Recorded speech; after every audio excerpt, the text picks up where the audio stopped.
tubig umalo na sa langis.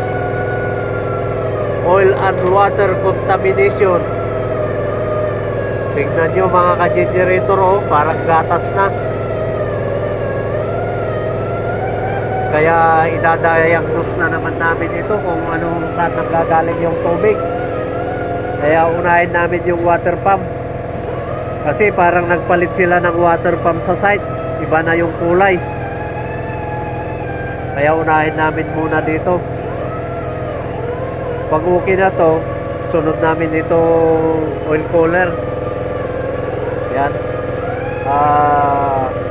200 kVA John Deere. Yan ang pangalan niya, John Deere. 200 kVA Coke generator.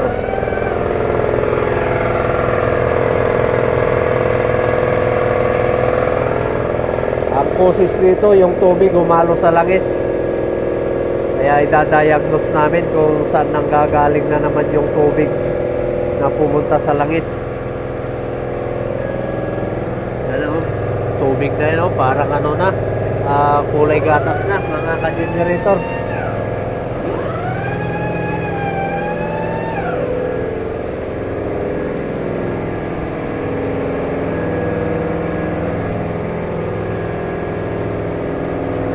Okay, see you next video. Thank you for watching. Paki-search naman yung YouTube channel ko mga ka-generator. Hapson 3418. Search nyo lang yan, lalabas na yung YouTube channel ko. Thank you, God bless you all.